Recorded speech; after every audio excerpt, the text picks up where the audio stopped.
আমাদের জীবনে আমরা যখনই এমন কোনো মানুষের সাথে পরিচিত হই যে বয়সে, পদে এবং আর্থিক দিক থেকে আমাদের থেকে পিছিয়ে, তখন আমরা সবাই খুব হীন নজরে তাদের দিকে দেখি। মনেই করি না যে সেই ব্যক্তির নিজস্ব একটা অস্তিত্ব রয়েছে, তার নিজেরও একটা মাহাত্ম্য রয়েছে। আমাদের মনেই হয় না যে আমাদের সামনে দাঁড়িয়ে থাকার যোগ্যতা আছে তাদের। চলুন আপনাকে একটা প্রশ্ন করি, শূন্যের নিজস্ব মূল্য কোথায়? আপনি বলবেন কিছুই না। শূন্যের আবার নিজস্ব মূল্য কোথায়?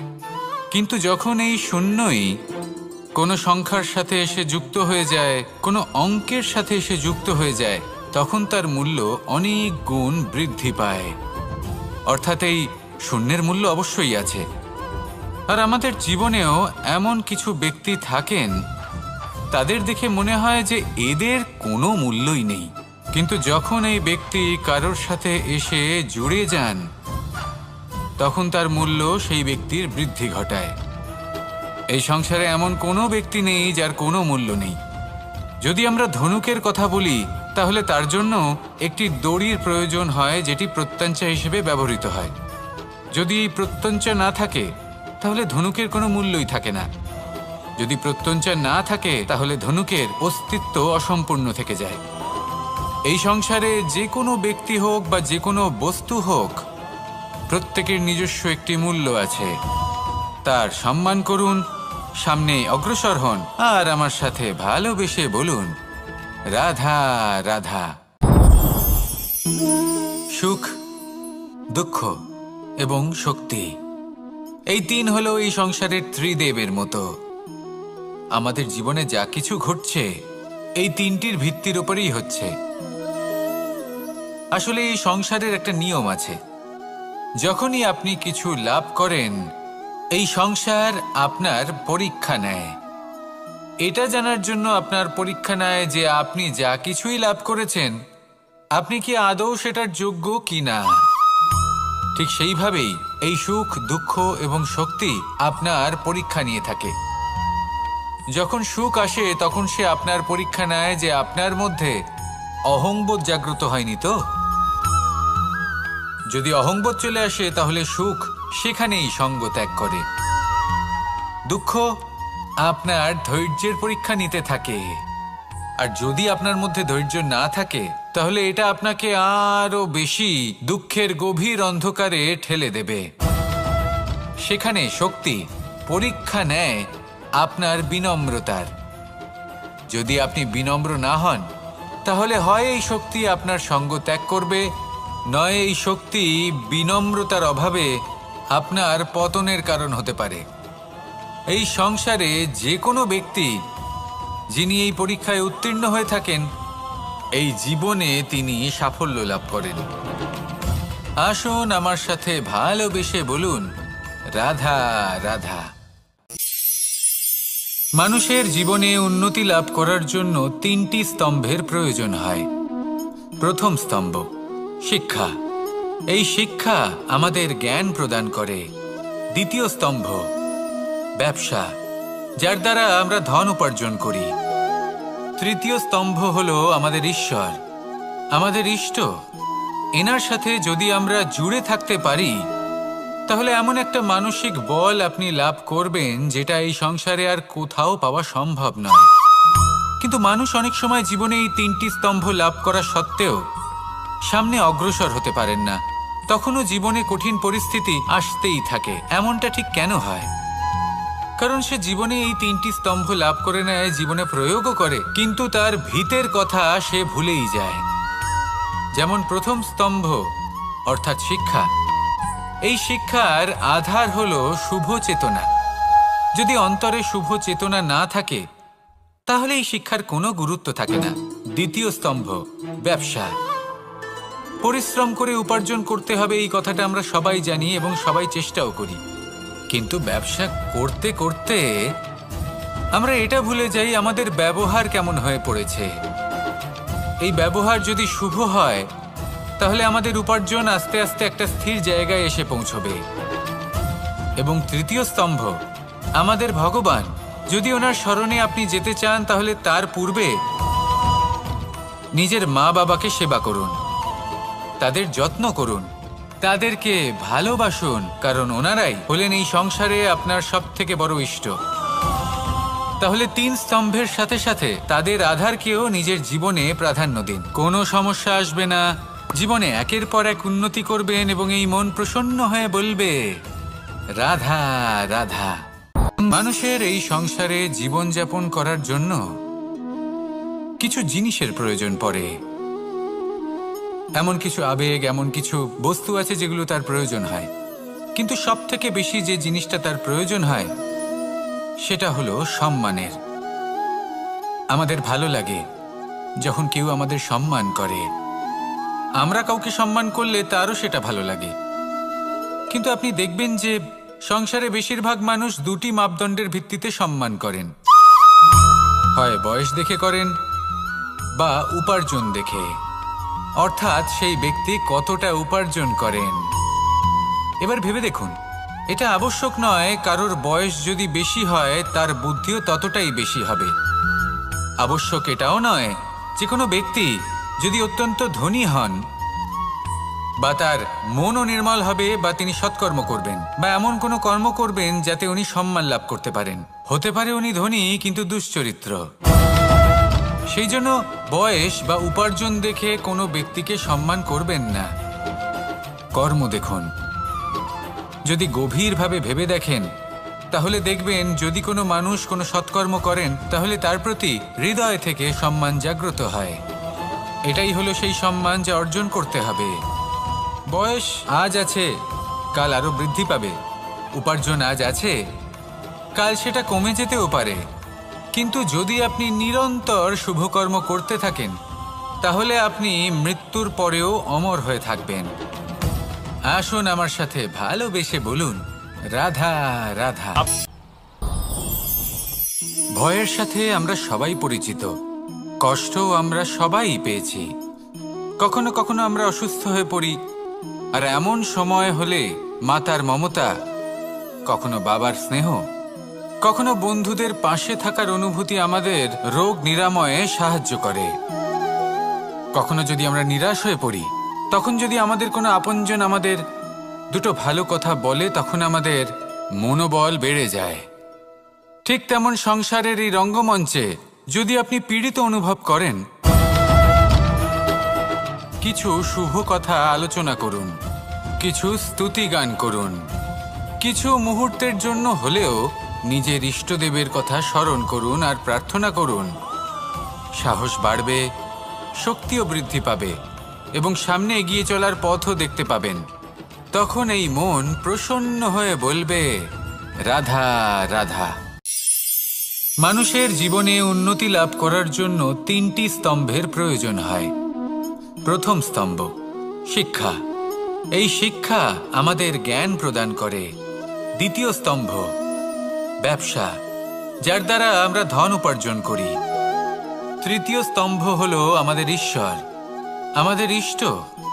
এনার সাথে যদি আমরা জুড়ে থাকতে পারি তাহলে এমন একটা মানসিক বল আপনি লাভ করবেন যেটা এই সংসারে আর কোথাও পাওয়া সম্ভব নয়। কিন্তু মানুষ অনেক সময় জীবনে এই 3টি স্তম্ভ লাভ করা সত্ত্বেও সামনে অগ্রসর হতে পারেন না। তখনও জীবনে কঠিন পরিস্থিতি আসতেই থাকে। এমনটা ঠিক কেন হয়? কারণ সে জীবনে এই 3টি স্তম্ভ লাভ করে নেয়, জীবনে প্রয়োগও করে, কিন্তু তার ভিতের কথা সে ভুলেই যায়। যেমন প্রথম স্তম্ভ অর্থাৎ শিক্ষা। এই শিক্ষার আধার হলো শুভ চেতনা। যদি অন্তরে শুভ চেতনা না থাকে তাহলে এই শিক্ষার কোনো গুরুত্ব থাকে না। দ্বিতীয় স্তম্ভ ব্যবসা। পরিশ্রম করে উপার্জন করতে হবে, এই কথাটা আমরা সবাই জানি এবং সবাই চেষ্টাও করি। কিন্তু ব্যবসা করতে করতে আমরা এটা ভুলে যাই আমাদের ব্যবহার কেমন হয়ে পড়েছে। এই ব্যবহার যদি শুভ হয় তাহলে আমাদের উপার্জন আস্তে আস্তে একটা স্থির জায়গায় এসে পৌঁছবে। এবং তৃতীয় স্তম্ভ আমাদের ভগবান। যদি ওনার শরণে আপনি যেতে চান তাহলে তার পূর্বে নিজের মা বাবাকে সেবা করুন, তাদের যত্ন করুন, তাদেরকে ভালোবাসুন, কারণ ওনারাই হলেন এই সংসারে আপনার সবথেকে বড় ইষ্ট। তাহলে 3 স্তম্ভের সাথে সাথে তাদের আধারকেও নিজের জীবনে প্রাধান্য দিন। কোনো সমস্যা আসবে না, জীবনে একের পর এক উন্নতি করবেন এবং এই মন প্রসন্ন হয়ে বলবে, রাধা রাধা। সুখ, দুঃখ এবং শক্তি, এই তিন হলো এই সংসারের ত্রিদেবের মতো। আমাদের জীবনে যা কিছু ঘটছে এই তিনটির ভিত্তির উপরেই হচ্ছে। আসলে এই সংসারের একটা নিয়ম আছে, যখনই আপনি কিছু লাভ করেন এই সংসার আপনার পরীক্ষা নেয়। এটা জানার জন্য আপনার পরীক্ষা নেয় যে আপনি যা কিছুই লাভ করেছেন আপনি কি আদৌ সেটার যোগ্য কিনা। ঠিক সেইভাবেই এই সুখ, দুঃখ এবং শক্তি আপনার পরীক্ষা নিয়ে থাকে। যখন সুখ আসে তখন সে আপনার পরীক্ষা নেয় যে আপনার মধ্যে অহংবোধ জাগ্রত হয়নি তো। যদি অহংবোধ চলে আসে তাহলে সুখ সেখানেই সঙ্গ ত্যাগ করে। দুঃখ আপনার ধৈর্যের পরীক্ষা নিতে থাকে, আর যদি আপনার মধ্যে ধৈর্য না থাকে তাহলে এটা আপনাকে আরো বেশি দুঃখের গভীর অন্ধকারে ঠেলে দেবে। সেখানে শক্তি পরীক্ষা নেয় আপনার বিনম্রতার। যদি আপনি বিনম্র না হন তাহলে হয় এই শক্তি আপনার সঙ্গ ত্যাগ করবে, নয় এই শক্তি বিনম্রতার অভাবে আপনার পতনের কারণ হতে পারে। এই সংসারে যে কোনো ব্যক্তি যিনি এই পরীক্ষায় উত্তীর্ণ হয়ে থাকেন এই জীবনে তিনি সাফল্য লাভ করেন। আসুন আমার সাথে ভালোবেসে বলুন, রাধা রাধা। ভয়ের সাথে আমরা সবাই পরিচিত, কষ্টও আমরা সবাই পেয়েছি। কখনো কখনো আমরা অসুস্থ হয়ে পড়ি, আর এমন সময় হলে মাতার মমতা, কখনো বাবার স্নেহ, কখনো বন্ধুদের পাশে থাকার অনুভূতি আমাদের রোগ নিরাময়ে সাহায্য করে। কখনো যদি আমরা নিরাশ হয়ে পড়ি, তখন যদি আমাদের কোনো আপনজন আমাদের দুটো ভালো কথা বলে তখন আমাদের মনোবল বেড়ে যায়। ঠিক তেমন সংসারের এই রঙ্গমঞ্চে যদি আপনি পীড়িত অনুভব করেন, কিছু শুভ কথা আলোচনা করুন, কিছু স্তুতি গান করুন, কিছু মুহূর্তের জন্য হলেও নিজের ইষ্টদেবের কথা স্মরণ করুন আর প্রার্থনা করুন। সাহস বাড়বে, শক্তিও বৃদ্ধি পাবে এবং সামনে এগিয়ে চলার পথও দেখতে পাবেন। তখন এই মন প্রসন্ন হয়ে বলবে, রাধা রাধা। এই সংসারে কখনো কোনো ব্যক্তিকে তার বাইরের পোশাক দেখে বিচার করার চেষ্টা করবেন না, এটা খুব বড় ভুল করবেন। যেমন আমরা জীবনে অনেক সময় এমন করি, ধরুন কোথাও একটা গাছ দেখলাম, খুব বিশাল আকারের একটা গাছ যেটা মাটির থেকে অনেক উঁচুতে পৌঁছে গেছে, যার বিশাল শাখা আছে। সেগুলো দেখে আমরা ভাবি যে এই গাছে হয়তো কত সুস্বাদু ফল আছে, আমরা সেই গাছের পরিচর্যা করতে থাকি। আবার অন্যদিকে হলো একটি তৃণ যেটা মাটি থেকে কিছুটা উঁচুতে পৌঁছেছে, কিন্তু সেই তৃণর নিচে, মাটির নিচে অত্যন্ত সুস্বাদু ফল বা সবজি জন্ম নেয়, যা আমাদের স্বাস্থ্যের পক্ষে অত্যন্ত উপকারী। সেই জন্য কখনো আবরণ দেখে কাউকে বিচার করতে চেষ্টা করবেন না। তার বদলে এটা বোঝার চেষ্টা করুন যে আপনার সামনে যে ব্যক্তি আছে বা বস্তু আছে তার বিশেষত্ব কি। যদি এই বিশেষত্ব বোঝার ক্ষমতা আপনি অর্জন করেন, যদি এই শিল্প আপনি নিজের ভেতরে জাগ্রত করেন, তাহলে এই সংসারে বিশেষত্ব কি সেটা আপনি জানতে পারবেন। আর এই সমস্ত খেলা দৃষ্টি থেকে নয়, দৃষ্টিভঙ্গি থেকে জন্ম নেয়। দৃষ্টিভঙ্গি সবসময় শুভ রাখুন আর আমার সাথে ভালোবেসে বলুন, রাধা রাধা। যখন আমরা কোনো বনে প্রবেশ করি তখন এই সবুজ ঘাস দেখে, এই কোমল ঘাস দেখে আমাদের মন প্রফুল্ল হয়ে ওঠে। ভিন্ন ভিন্ন প্রজাতির ফুল, ভিন্ন ভিন্ন রঙের ফুল দেখে এই মন আনন্দে ভরে ওঠে। এখানে শিশুরা আনন্দ লাভ করে, বড়রা ভোজন গ্রহণ করেন, কথাবার্তা বলেন, হাঁটাহাঁটি করে বেড়ান। এবার ভেবে দেখুন, যখন এই উপবনের নির্মাণ হয়েছিল সেই সময় যদি এই মাটিকে সঠিকভাবে খনন না করা হতো, যদি তাতে সঠিকভাবে বীজ রোপণ না করা হতো, যদি কোনো সংঘর্ষ না হতো, পরিশ্রম না করা হতো, যদি চলতে চলতে পায়ে কাঁটা না বিঁধে যেত, তাহলে এই সুন্দর বন দেখে আমরা কি এই আনন্দ লাভ করতে পারতাম? কখনোই নয়। ধরুন কোনো নদীর তটে সুন্দর একটি বন আছে, সেই বনের আনন্দ লাভ করতে গেলে আপনাকে সেই নদী পার করতেই হবে। যদি সুখের নদীর কাছে পৌঁছতে চান তাহলে তটে যে কাঁটা রয়েছে সেগুলোর সাথে সংঘর্ষ করতেই হবে। এই সংসারে যদি আপনি সুখ লাভ করতে চান তাহলে সুখ লাভের এই যাত্রা শুরু করতে হবে সংঘর্ষ দ্বারা। তাহলে সংঘর্ষকে স্বাগত জানান, এর পেছনেই সুখ রয়েছে যা আপনার জন্য অপেক্ষা করছে। এবার হাসুন আর আমার সাথে ভালোবেসে বলুন, রাধা রাধা। মানুষ সুখী জীবনযাপনের প্রতি এতটাই অভ্যস্ত হয়ে পড়ে যে একটা ছোট্ট সমস্যা এলেই সে সবার থেকে সাহায্য চাইতে শুরু করে দেয়। সে সাহায্য লাভও করে এবং সেই সংকট থেকে সে বেরিয়েও আসে। কিন্তু এই সাহায্য কিছু মুহূর্তের, আর কিছু মুহূর্তের হলো এই দুঃখ। এই দুই মুহূর্তের সাহায্যের জন্য আজীবন আপনি তার কাছে ঋণী হয়ে থাকেন। আর মানবিকতার খাতিরে আপনার মনে কৃতজ্ঞতা জেগে ওঠে, আর সেই কৃতজ্ঞতা বোধ হলো যে আপনি কখনো সেই ব্যক্তিকে ছাপিয়ে যেতেই পারবেন না। সেই জন্য জীবনে সবসময় চেষ্টা করবেন নিজেকে প্রস্তুত রাখতে সেই সব সমস্যার জন্য, সেই সব বাধার জন্য যেগুলো আপনার জীবনে আসতে পারে। ততক্ষণ সাহায্য চাইবেন না যতক্ষণ না অন্য কোনো পথ না থাকছে। সাহায্য চাওয়া অনুচিত নয়, কিন্তু সাহায্য চাইলে এবং সাহায্য পেলে আপনি আজীবন কৃতজ্ঞ এবং ঋণী হয়ে থাকবেন। আর তারপর একদিন আপনি পরিবর্তন দেখতে পাবেন যে কিভাবে আপনি ছোট ছোট সমস্যার জন্য সাহায্য না চেয়ে বড় বড় সমস্যার সম্মুখীন হতে প্রস্তুত হয়ে গেছেন।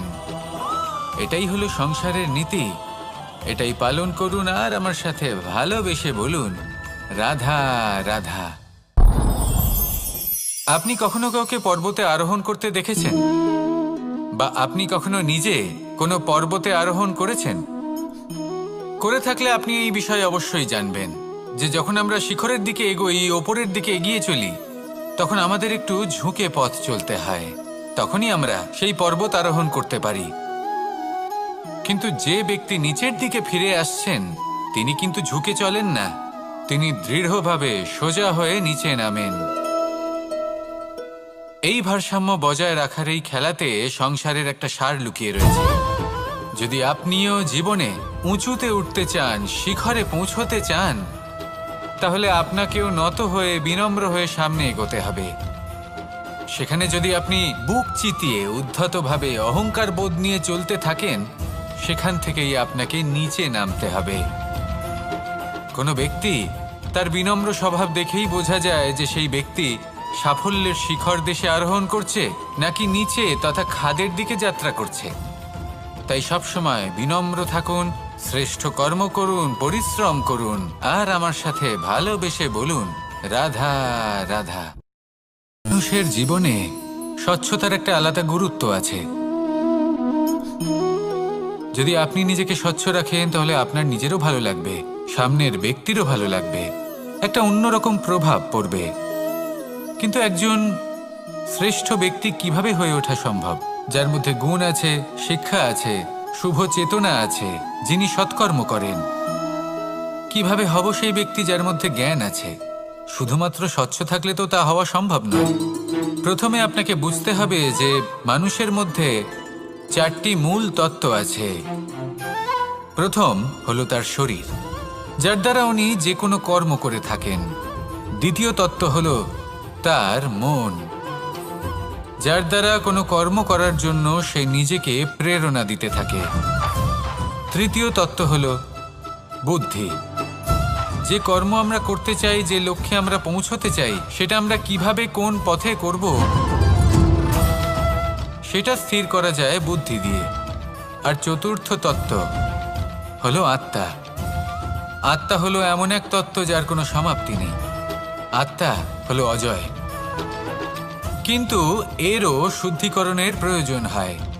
এই চারটি তত্ত্বের শুদ্ধিকরণ করতে থাকুন, এদের নির্মল রাখুন, শুদ্ধ রাখুন। এবং এটা কিভাবে হবে? শুভ চেতনা দ্বারা, জ্ঞানের দ্বারা, এবং সব থেকে বেশি গুরুত্বপূর্ণ প্রেমের দ্বারা। আসুন আমার সাথে ভালোবেসে বলুন, রাধা রাধা। এই জীবনে তিনটি গুরুত্বপূর্ণ শব্দ আছে যা বোঝা আমাদের কাছে খুব গুরুত্বপূর্ণ, এবং এই তিনটি শব্দের নিজস্ব অর্থ আছে। প্রথম হলো সঙ্গবদ্ধতা, অর্থাৎ একসাথে মিলে কাজ করতে হবে, একসাথে মিলে পরিশ্রম করতে হবে, সামনে এগোতে হবে। এরকম করতে পারলে আপনার শক্তি বৃদ্ধি পাবে, আপনার ক্ষমতা বৃদ্ধি পাবে, আপনি এগোতে পারবেন এবং অনেক দূরে যেতে পারবেন। দ্বিতীয় হলো আত্মবিশ্বাস। হেরে যাওয়া বস্তুও আবার জিতে নিতে পারবেন। যদি আপনার নিজের আত্মবিশ্বাস থাকে তাহলে আপনি কখনো পরাজিত হবেন না। এবং তৃতীয় হলো অহংকার। জয়লাভ করার পরেও কিন্তু এটা আপনাকে পরাজিত করতে পারে। সেই জন্য জীবনে সঙ্গবদ্ধ হন, আত্মবিশ্বাস রাখুন, কিন্তু কখনোই অহংকার করবেন না। এই অহংকার আপনার থেকে সব কিছু কেড়ে নিতে পারে। এই অহংকারের জন্যই মথুরাপতি কংস নিজের পতনের দিকে অগ্রসর হয়েছিলেন। এই অহংকারকে ত্যাগ করুন আর আমার সাথে ভালোবেসে বলুন, রাধা রাধা। এই সংসারে সব থেকে বেশি কঠিন কাজ কোনটা? কেউ বলবেন যুদ্ধ করা, কেউ বলবেন ধন অর্জন করা, আবার কেউ বলবেন জ্ঞান অর্জন করা সব থেকে বেশি কঠিন। এবার প্রত্যেক ব্যক্তির নিজস্ব অভিজ্ঞতা আছে আর সেই অনুসারে তার নিজস্ব একটা উত্তর আছে। সাধারণভাবে দেখতে গেলে এই সংসারে সব থেকে কঠিন হলো তপস্যা করা, অর্থাৎ সব কিছু ত্যাগ করে তপস্যায় নিজেকে বিলীন করে দেওয়া। এবার এর থেকে বেশি কঠিন এই সংসারে আর কি বা হতে পারে? এই সংসারে, এই সমাজে, নিজের পরিবারের মধ্যে থেকেও ধৈর্য ধরে সামনে অগ্রসর হওয়া, এটা হলো সব থেকে কঠিন কাজ। কারণ যখন আপনি তপস্যা করেন তখন সেখানে আপনার ধৈর্য ভাঙার মতো কেউ থাকেন না, না কোনো বন্ধু, না কোনো আত্মীয়, না কোনো শত্রু, কেউ না। কিন্তু যখন আপনি এই সমাজে, এই পরিবারে থাকেন, কোনো না কোনো ব্যক্তি এসে আপনার ধৈর্যের বাঁধ ভেঙে দেওয়ার ক্ষমতা রাখেন। তারা আপনার ধৈর্যের বাঁধ ভেঙে দেয়, আর কখনো কখনো তারা অনিচ্ছাকৃতভাবেই সেটা করে থাকেন। কারণ তাদের মানসিকতা আপনার থেকে আলাদা, তাদের কর্ম আপনার থেকে আলাদা, তাদের দৃষ্টিভঙ্গি আপনার থেকে আলাদা, জীবন যাপন আপনার থেকে আলাদা। সেক্ষেত্রে আপনি ধৈর্যচ্যুত হন, প্রসন্নতা আপনার থেকে ছিনিয়ে নেওয়া হয়। সেই জন্য এই সংসারে, এই পরিবারের থেকেও ধৈর্য ধরে সামনে অগ্রসর হওয়া কোনো পর্বতের শিখরে গিয়ে তপস্যা করার থেকেও অনেক বেশি কঠিন। আর যে ব্যক্তি এই সমাজেই, এই পরিবারে, সেই সকল মানুষের মধ্যে থেকে গিয়েও ধৈর্য ধরে অগ্রসর হতে থাকেন, যারা এই কাজটা শিখে নিতে পারেন, তারাই কিন্তু জীবনে আনন্দ লাভ করতে পারেন। এই ধৈর্যই শেষে আপনার জীবনে প্রসন্নতা বহন করে আনবে। তাই ধৈর্য ধরে জীবনের পথে অগ্রসর হন আর আমার সাথে ভালোবেসে বলুন, রাধা রাধা। আমরা যখনই কোনো গাছের চারা রোপণ করি তখন সবার আগে পরীক্ষা করে দেখি যে যেখানে আমরা চারা রোপণ করতে চলেছি সেখানকার মাটি আদৌ উর্বর কি না, সেই মাটি সেই চারাকে বাড়তে সাহায্য করবে কিনা। যখন একটা চারা রোপণের আগে আমরা এত কিছু ভাবতে পারি, তাহলে কাউকে বিশ্বাস করার আগে আমরা কেন ভাবি না? জীবনে কখনো এই বিশ্বাসরূপী চারা কোথাও রোপণ করার আগে বোঝার চেষ্টা করুন যে যার ওপর আপনি বিশ্বাস করতে চলেছেন সে কি আদৌ আপনার বিশ্বাসের যোগ্য কি না। ভেবে দেখুন সেই ব্যক্তি ভবিষ্যতে গিয়ে আপনার বিশ্বাস ভাঙতে পারে কি না। এটাও ভেবে দেখুন যে যাকে আপনি বিশ্বাস করতে চলেছেন তাকে আপনি বিশ্বাস করলে নিজের জীবনের উদ্দেশ্যে আপনি অগ্রসর হতে পারবেন কি না। আর তার জন্য প্রয়োজন সঠিক সিদ্ধান্ত, পরখ করা, কোনটা উচিত কোনটা অনুচিত সেটা বোঝা। আর তাতে কিন্তু আপনি সন্দেহবাতিক হবেন না, তাতে আপনি আরো নিপুণ হয়ে উঠবেন। তাই যদি আপনি নিপুণ হয়ে উঠতে চান তাহলে বোঝার চেষ্টা করুন, পরখ করে দেখুন, কোনটা উচিত কোনটা অনুচিত বুঝুন, আর বিশ্বাস তখনই করুন যখন আপনি 100% নিশ্চিত হবেন যে সে বিশ্বাসের যোগ্য। আসুন আমার সাথে ভালোবেসে বলুন, রাধা রাধা। রাধা কখনো কখনো আমার জন্য বড়ই সুগন্ধি আতর নিয়ে আসে, পারিজাত ফুলের মালা নিয়ে আসে আমার প্রসাধন করবে বলে, এবং আমার সব থেকে বেশি প্রিয় মাখন নিজে হাতে বানিয়ে আনে আমাকে নিজে হাতে খাইয়ে দেবে বলে, সবকিছু আমাকে প্রসন্ন করবে বলে। কিন্তু আপনি কখনো ভেবেছেন যে এই আতর কিভাবে বানানো হয়?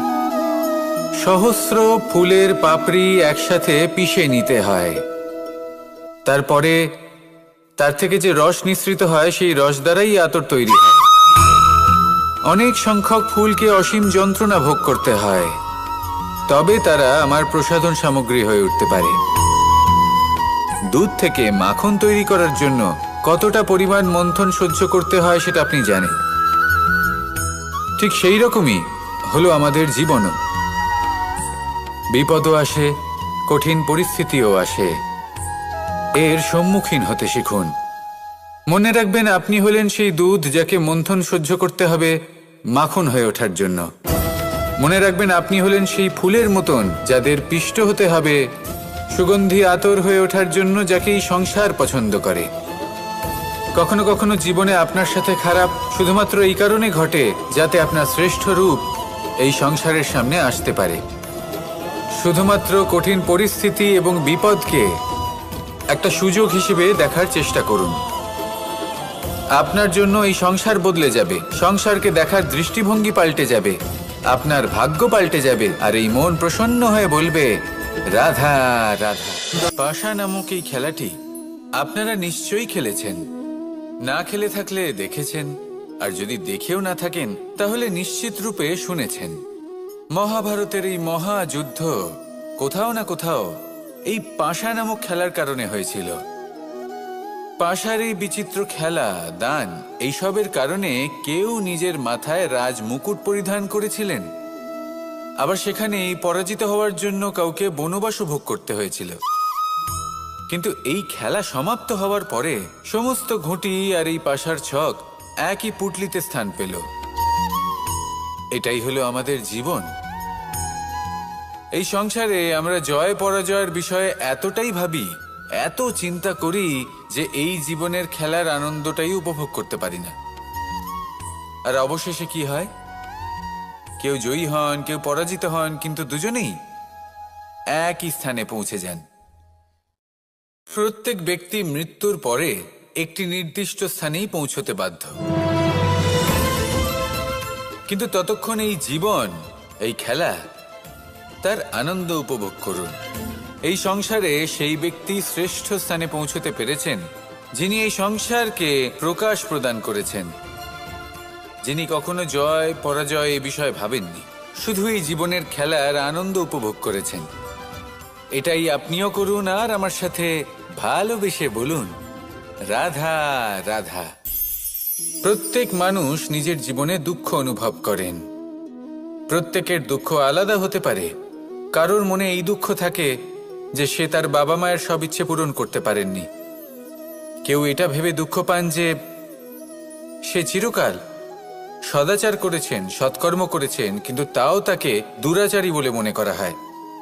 কেউ এটা ভেবেও দুঃখ পান যে তার সামনে যে ব্যক্তি রয়েছেন তার চোখে তিনি শত্রু হয়ে উঠেছেন বা দুষ্ট হয়ে উঠেছেন, যেখানে তিনি হয়তো কোনো অনুচিত কাজই করেননি।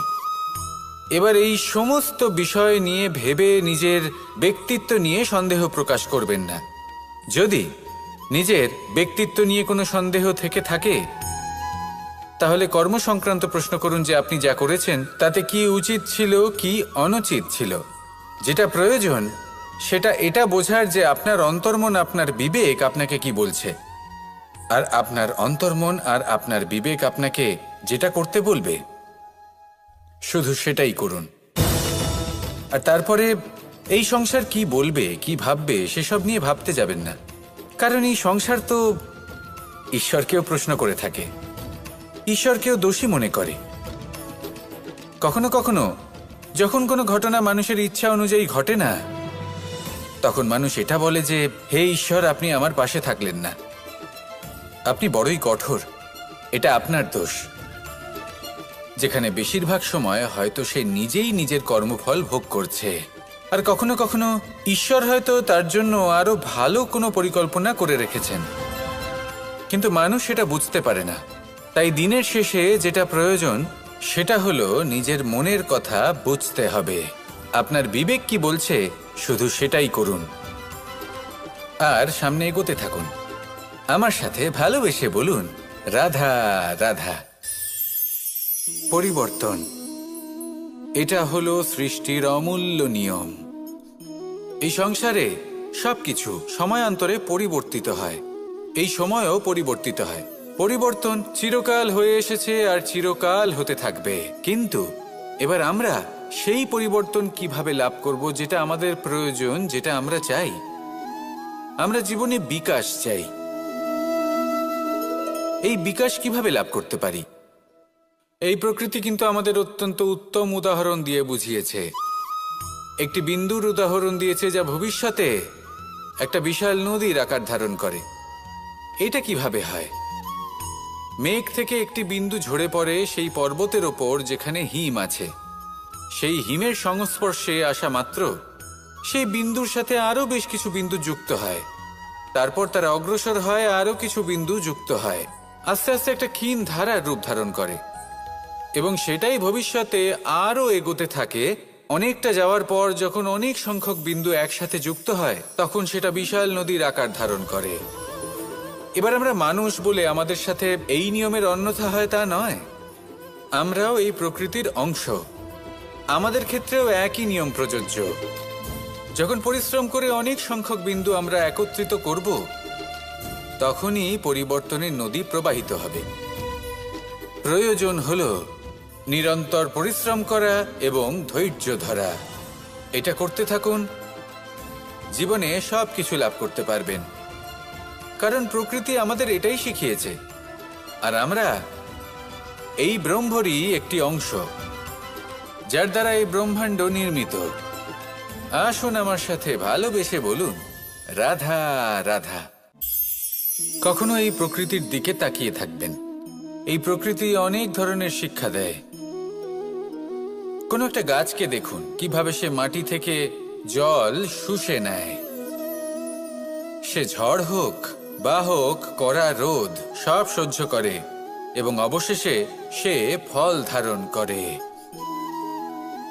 আর সেই ফল উৎপন্ন করার পরে সে ফল কিন্তু সে নিজে গ্রহণ করে না, এই সংসারকে প্রদান করে, যাতে পশু পাখি মানুষ তারা এই ফল গ্রহণ করে শক্তিশালী হয়ে উঠতে পারে, সুস্থ থাকতে পারে।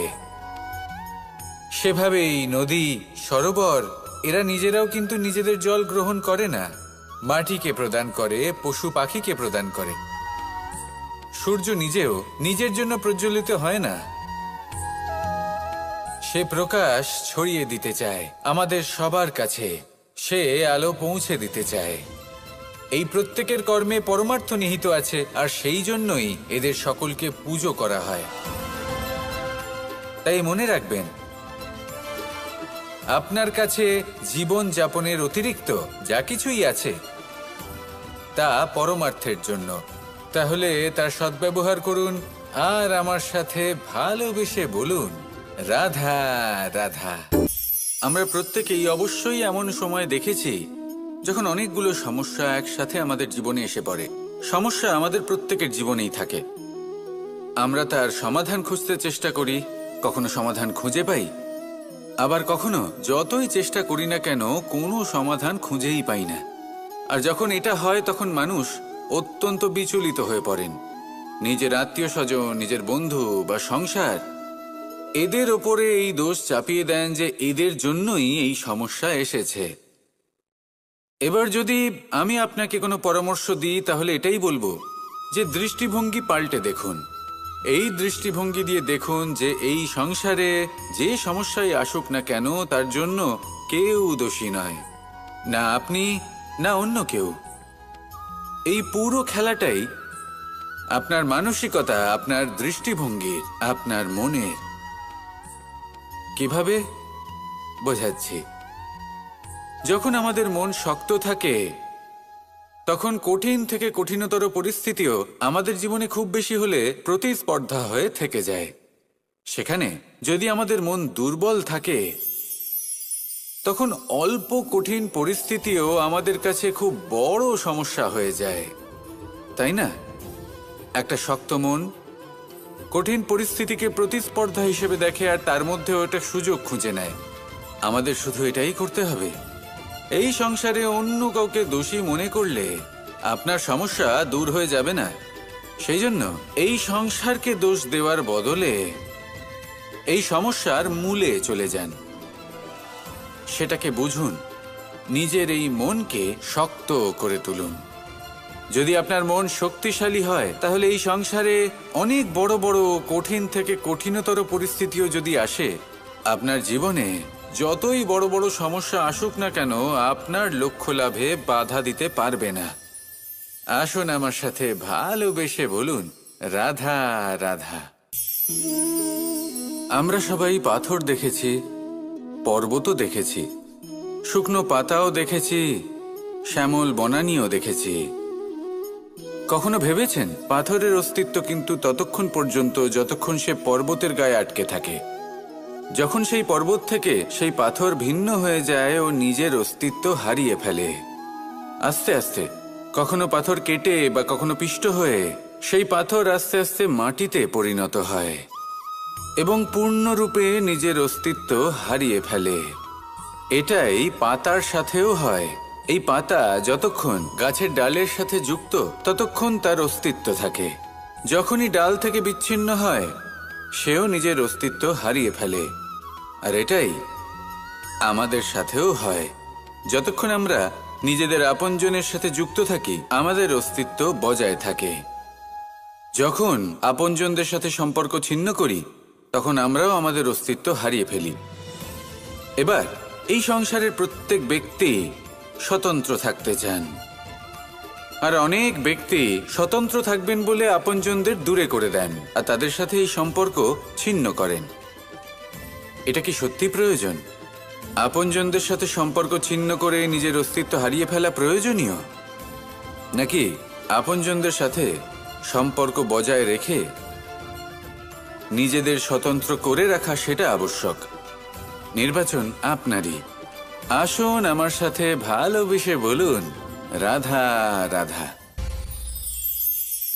আপনি কি কখনো নৌকা যাত্রা করেছেন? করে না থাকলেও নিশ্চয়ই দেখেছেন যে এই জল যা নিজের অন্তরে সব কিছু সমাহিত করে নিতে পারে, এই নৌকা সেই জলের ওপরেই ভেসে থাকে। নদীর স্রোত কাটিয়ে সে সামনে অগ্রসর হয়। কিন্তু যদি এই নৌকায় কোনো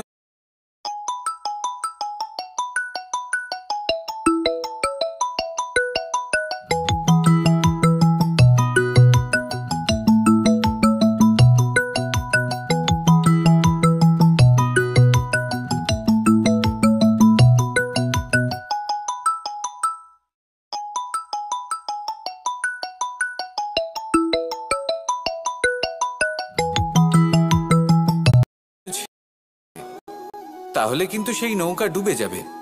আর এতে কোনো তফাৎ হবে না যে সেই ছিদ্র ছোট নাকি বড়, নৌকা ডুবে যাবে। এই ছিদ্র হলো আমাদের জীবনে আমাদের অপগুণ, আমাদের দোষ, আমাদের বিকার। কখনো এটা ভাববেন না যে এই দোষ খুবই ছোট, এতে কিছুই যাবে আসবে না। না, সেই ছোট দোষ, সেই ছোট বিকার যদি সেটাকে শুধরে না নেন, তাহলে সেটা আপনাকে আপনার পতনের দিকে নিয়ে যাবে। শেষ পর্যন্ত এটা আপনার ওপর নির্ভরশীল যে আপনি কি চান।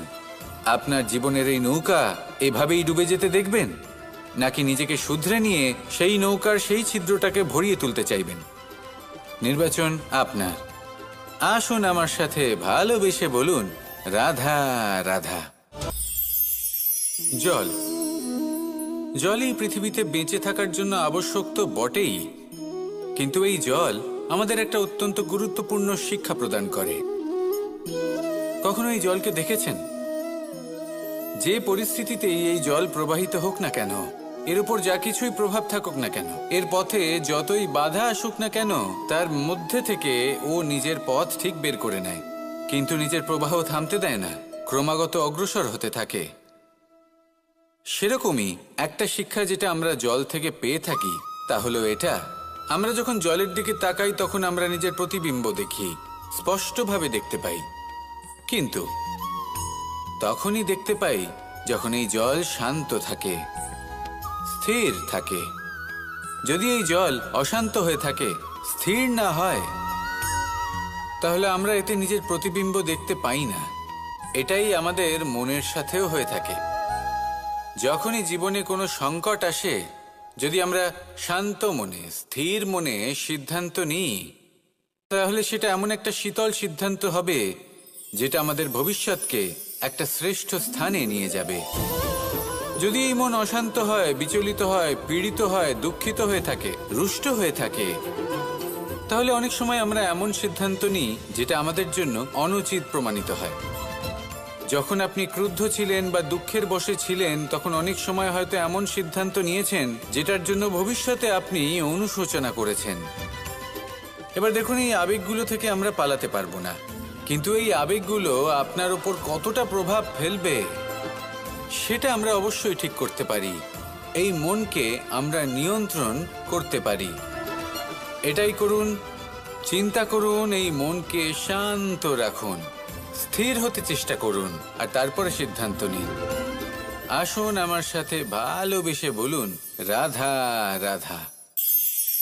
এই সংসারে ভৌতিক বস্তুরও নিয়তি আছে। যারাই এই সংসারে আসে বা উৎপন্ন হয়, তারা কিছুমাত্র সময় পর্যন্তই এখানে থাকতে পারে, আর তারপরে সেও লুপ্ত হয়ে যায়, অর্থাৎ সে নিজেও এই পঞ্চমহাভূতে সমাহিত হয়ে যায়। আমাদের সাথেও ঠিক এটাই হয়।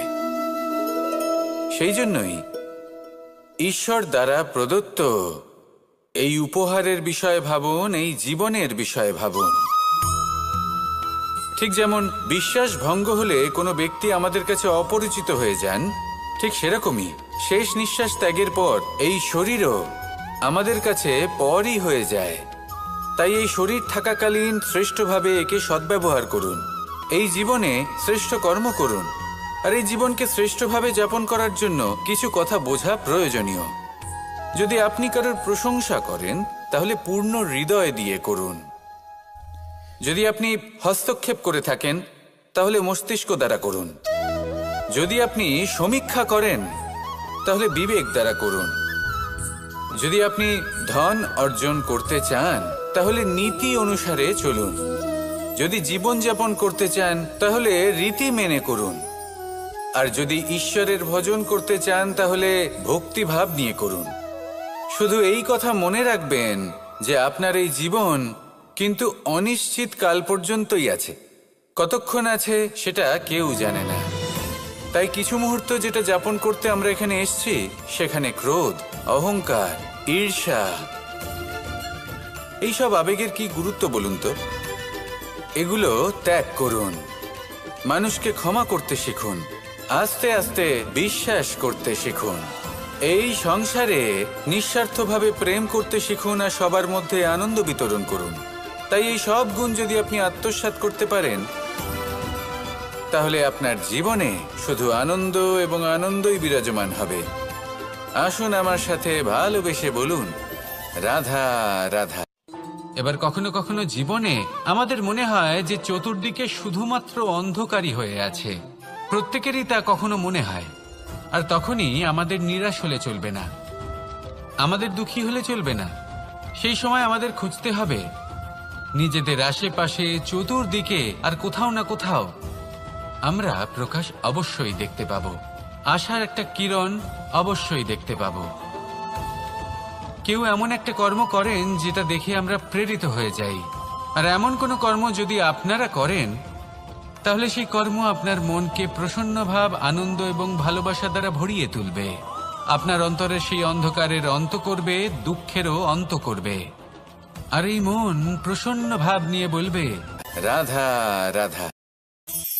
আমরা সকলে শক্তি অনুভব করতে চাই। এবার যদি আপনাকে জিজ্ঞেস করা হয় যে সবথেকে বেশি শক্তির অনুভব কোথা থেকে করা সম্ভব, তখন কেউ কেউ বলবেন পুষ্টিকর আহার গ্রহণ করলে, ব্যায়াম করলে, কেউ বলবেন ধন লাভ করলে, বন্ধুদের থেকে, পরিবারের থেকে, আদি ইত্যাদি। এইভাবে আপনি শক্তির অনুভব অবশ্যই করতে পারেন, কিন্তু সবথেকে বেশি শক্তির অনুভব যদি আপনি করতে চান তাহলে তা পাবেন শুধু একতার দ্বারা, সংগঠনের দ্বারা। যদি আপনাকে উদাহরণ দিই, নিজের এই হাতটাকে দেখুন, 5টা আঙুল রয়েছে। কোনো একটা বস্তুকে নিজের একটা আঙুল দ্বারা তুলে ধরার চেষ্টা করে দেখুন, বড়ই কষ্ট হবে। তখন আপনি বুঝতে পারবেন যখন এই 5টি আঙুল একত্রিত হয় তখন কোনো কাজ কতটা সহজ হতে পারে। এটাই হলো শক্তি, একতার। সব থেকে ভালো উদাহরণ যদি আপনাকে দিই তাহলে বাঁশি। এই বাঁশি থেকে অত্যন্ত মধুর সুর নির্গত হয় যা সবার মন প্রসন্ন করে দেয়। এই কথা সত্যি, কিন্তু এই বাঁশি আমি একটা বা দুটো আঙুল দিয়ে বাজাতে পারবো না। আমাকে প্রত্যেকটা আঙুল ব্যবহার করতেই হবে, তবেই এর থেকে মধুর সুর নির্গত হবে যা সকলকে প্রসন্ন করবে, ঠিক কিনা?